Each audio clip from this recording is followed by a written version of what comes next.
Does anybody notice anything different? We don't have yarn behind us. No, we have a blue wall. Guess where we are? We're in the new shop. We're not moved into the retail area, but we're here working, getting stuff ready for Knit City and and Prairie Fiber Festival basically at the same time. And so we figured we'd film the podcast here today. Yeah. So with our new paint color. Yeah, our heat wave has more or less ended. Thank goodness. It was a sauna. Yeah. It was a long go of it. A sauna in the dye studio, like absolute sauna. I've been coming in super early, and that is not me. I've even been making Kim look like she's not a morning person. It's that bad. She gets here before me some days. Oh, most days lately. Yeah, I've been here at like, I don't know, before 7 a.m. some days, around 7 a.m. most days. Today we do have air conditioning in the store, just not in the dye studio. Yeah, so the dye studio is literally like a sauna. Yeah. Yesterday. It's a little better today, but yeah, it's still humid though. Yeah, so our voices might be a little echoey because we don't have anything else in this room right now other than us and a table. Yeah. And that's about we had no yarn absorbing nothing to absorb our noise, but anyways, so we have a couple things on the go since our last podcast. The big one is on August 10th. We're going to have a yarn swap. And so it's also a fundraiser. And so the way it works is if you have any nicer natural fibers, like hand-dyed yarn or like cascade wool yarns or anything like that, that's going to be eligible for the exchange. And you can bring it into the shop up until August 7th. Okay. Yeah, and then we will kind of evaluate it, kind of get a rough value of it, and based on the rough value, you'll get some tickets for it that you can use in the swap. And then we're also taking things like higher end needles and hooks, so like your Chalgu needles, cables, your furls, and those kind of hooks. And then again, those will get a ticket value, and then we're also collecting donations for our knitting and crocheting for the homeless. We have a big pile of hats that we've got, and I think there's at least one scarf in there. So even though it's been hot, we have been, people have been working on stuff.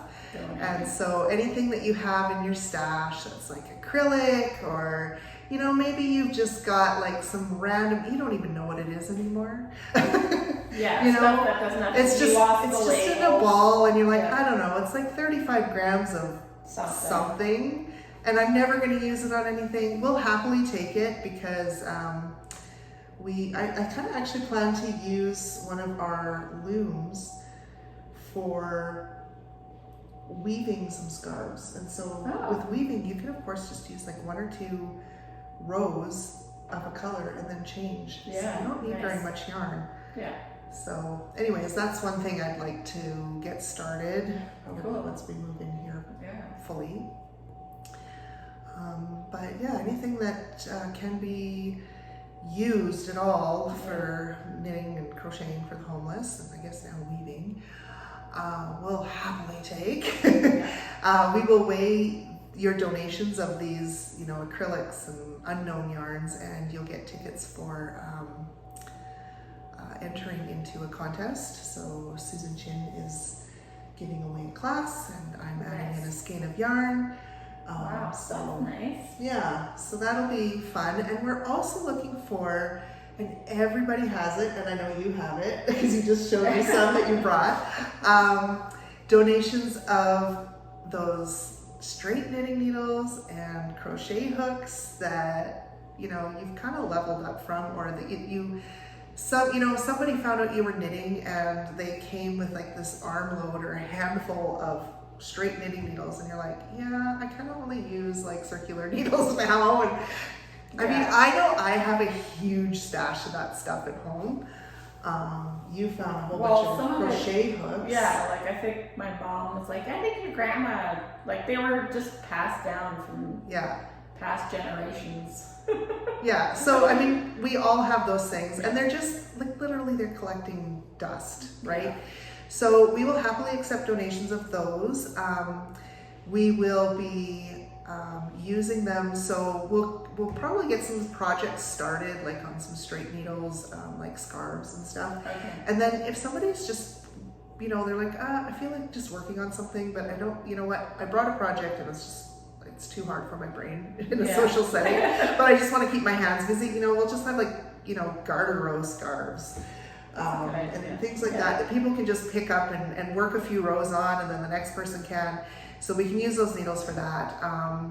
We do get some beginners that come into the store that, you know, like younger kids and stuff. And, you know, we don't necessarily want to have them spend all of their money on the better needles and stuff like that, when they're just like, they haven't even knit a stitch yet, or they haven't crocheted a stitch yet. So we'd like to just be able to say, hey, you know what? Use this hook, and if it's not for you, bring it back. Or pass it along. Yeah, pass it along. Just basically a lending library, but I mean, we're not going to be, you know, calling people, where's that hook? Yeah, like, you know, because we know that everybody has like tons of these, and we're probably going to have a massive box of these things. So again, if you bring in a bunch of those, you get a ticket to the contest entry.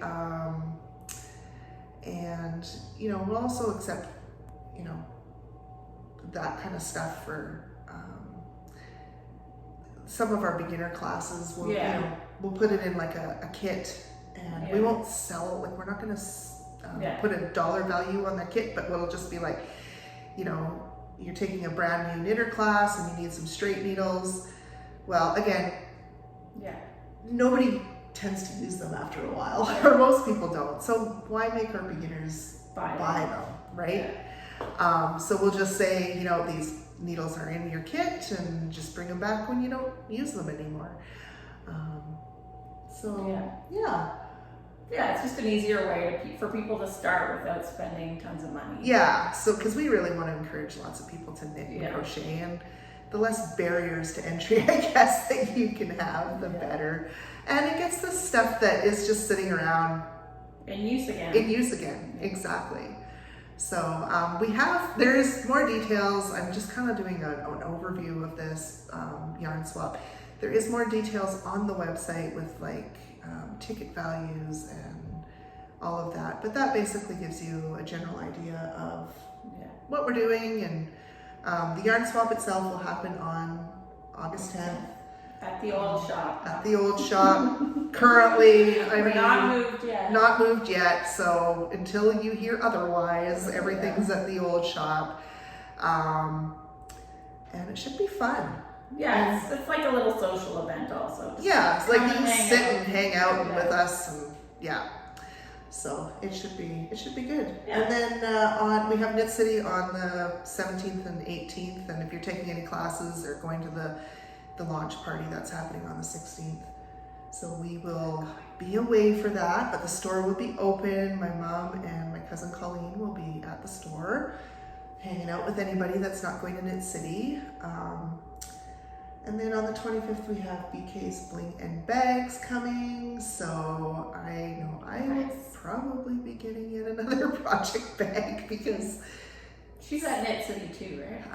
You know what? I'm not sure. I haven't really even looked at the vendor list. Okay, I feel like she is. Could be. I mean, maybe not. Possibly. But anyways, I mean, if you're not going to Knit City, well, then you won't see her there. Well, that's true. And you can see her here. Yeah, because I know some people aren't going just because they're planning to go to Prairie Fiber Festival or whatever. So, Cool. So Kathleen will be in the store the 25th, 11 to 5, with lots of project bags. And I know I've had a couple people say, "Ooh, I can't wait till she comes," because they're looking for some bags. And so it should be good. Yeah.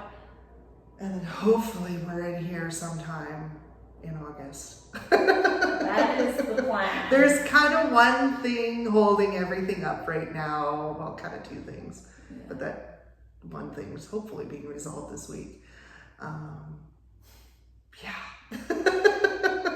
It's been a long...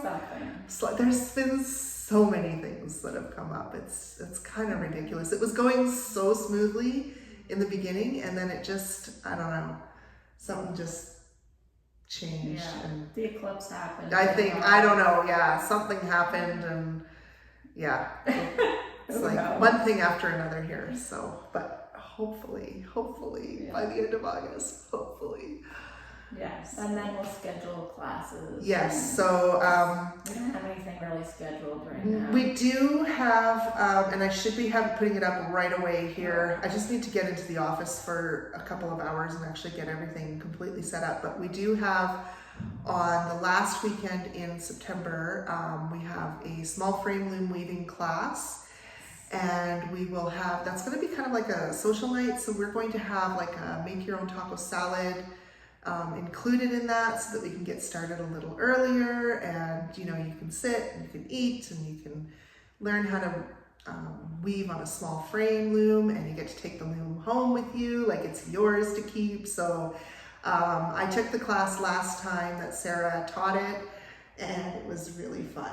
So I was thinking, you know what, this would be the perfect, like, they have paint nights everywhere. Yeah. So this is like weaving night. Yeah, bring your bestie, make a salad, taco salad, and hang out and weave. And we'll have, like, it'll be, there'll be gluten sensitive options and vegetarian options and whatnot. So, all the things. Yeah. So my cousin's company is catering that, Everyday Food Company. So awesome. Yeah. It's going to be delish. It's going to be so good. And then so that's the Friday night. And then on the Saturday and Sunday, Sarah will be coming back to teach weaving on a rigid heddle loom. Awesome. So we found that 4 hours for the class last time wasn't quite enough to really get people like really comfortable. So we thought, well, we'll do it over a Saturday, Sunday, and then that's a good idea. Yeah. So it's definitely a weaver's weekend.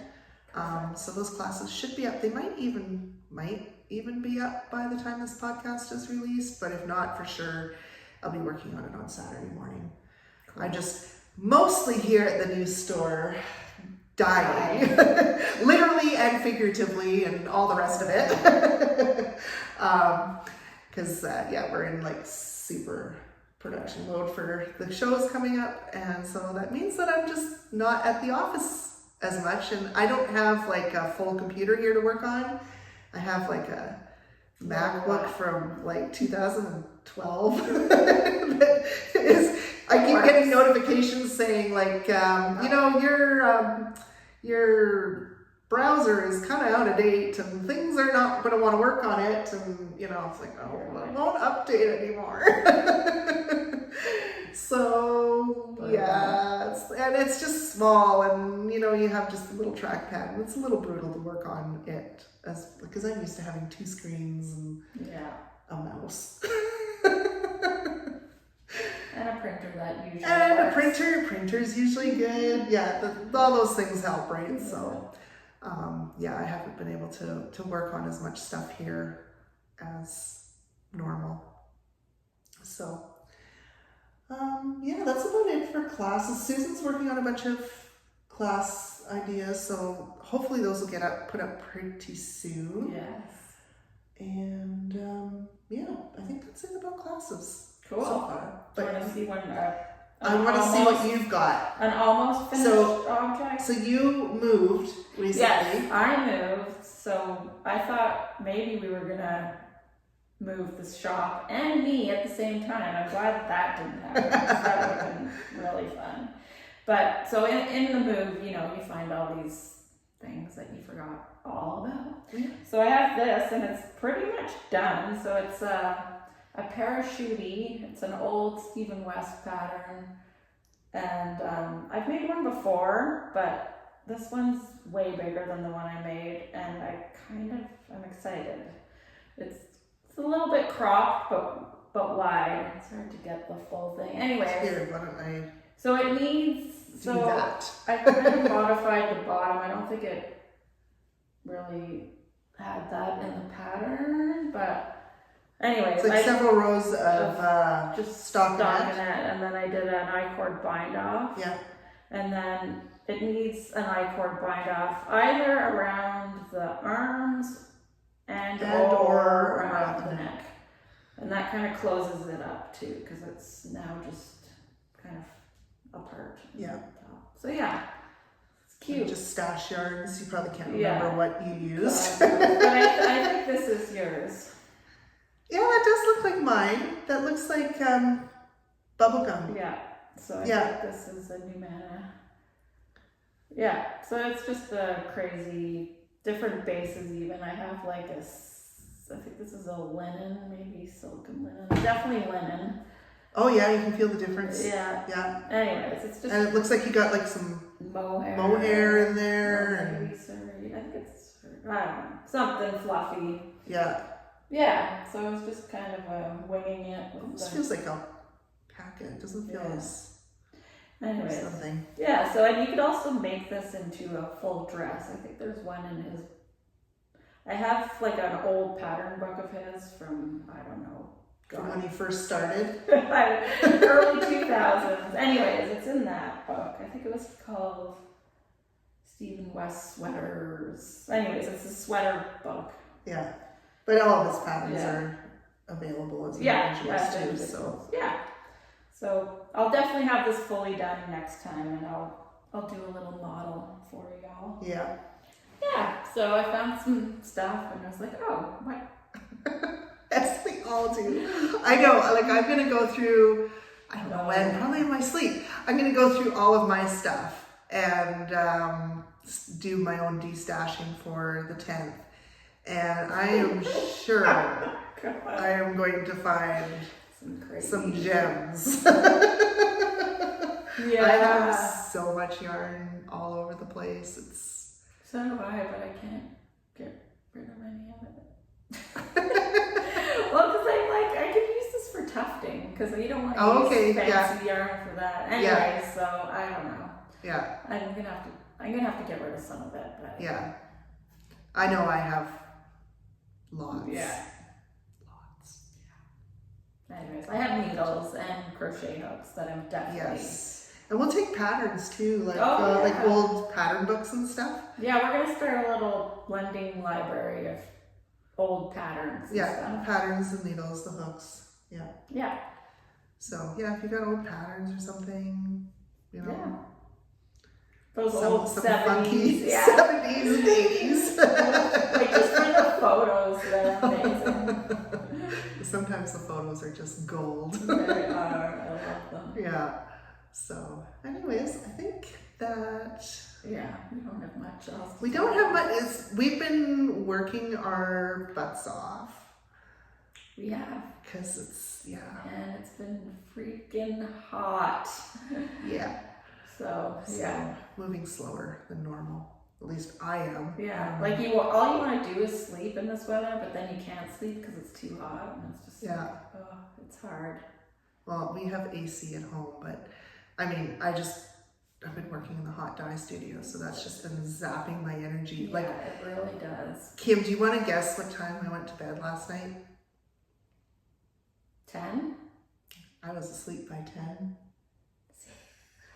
She's turning into it was just after 9 p.m. I think the last time I went to bed at 9 p.m. when I was 9. You know what time I went to bed at? Oh, probably 8:30. No. I think 1. Oh, well, so we're just trading. My kids got home from being away for 2 weeks, and their flight landed at 10, I think. So. Yeah, we're just trading. We're trading sleep schedules, and I'm not here for it. I'm not dying, so I guess I can be a night person, but it's not my thing. Yeah, no, I love being a night person. Mm-hmm. But when it's hot all day in the warehouse and then it just starts cooling off at 5 a.m., Basically. doesn't work very well. Yeah, it really doesn't. So, Yeah. anyways, short but sweet Short and podcast today, and we will see you guys next time. Bye. Bye.